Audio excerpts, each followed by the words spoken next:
हमारी मांगे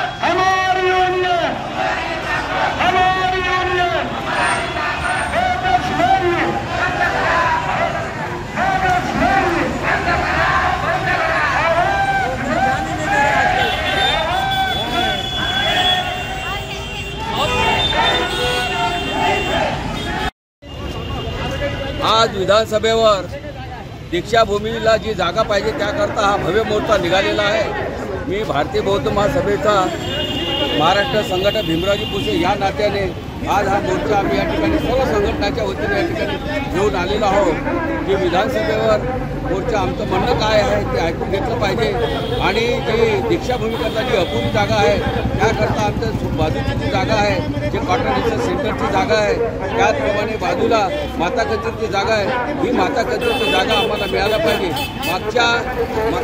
मागच्या वेळेला जे दीक्षाभूमीवर काम झालेलं आहे ते काम आम्ही थांबवलेलं आहे कारण की जे बाकीचे लोक करोडो लोक या दीक्षाभूमी बाबासाहेबांच्या पवित्र दीक्षाभूमीला वंदन करण्याकरता येतात।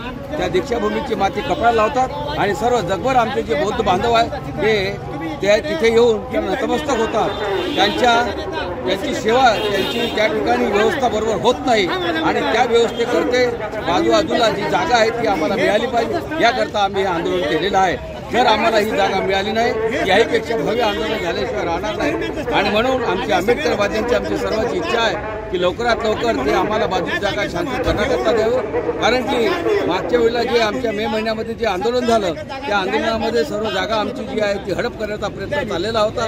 बाजूला खूप मोठ्या प्रमाणामध्ये खोदकाम करून त्या ठिकाणी काही दुसऱ्या पद्धतीचं कन्स्ट्रक्शन करून जे बाकीचे विरोधी लोक आहेत त्यांनी तो प्रयत्न केला होता तो आम्ही हाणून पाडला आणि म्हणून त्या ठिकाणी जे सायकल मोटर स्कूटर स्टँड जे तयार करण्यात येत होतं आम्हाला सांगण्यात येत होतं की सायकल मोटर स्टँड करता आम्ही जागा या ठिकाणी करत आहोत परंतु त्या ठिकाणी तसा कोणताही प्रकार नव्हता।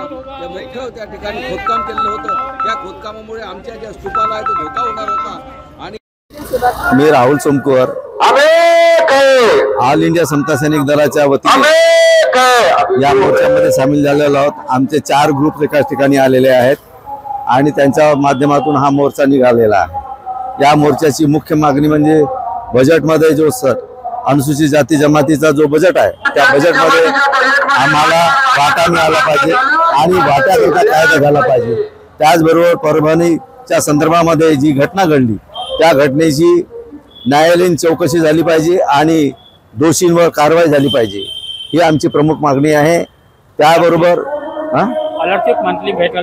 आणि या आमच्या अनुसूचित जाती जमातीच्या विद्यार्थ्यांना स्कॉलरशिपमध्ये खूप अडथळे येत आहेत त्या अडथळ्यात न ठेवता दर वर्षाला दर महिन्याला त्यांच्या खात्यामध्ये ती स्कॉलरशिप जमा झाली पाहिजे हे आमची प्रमुख मागणी आहे। दलितांवरील होणारे अत्याचार हे थांबले पाहिजेत। रमाई घरकुलचे जे पैसे आहेत ते 5 लाखापर्यंत झाले पाहिजेत।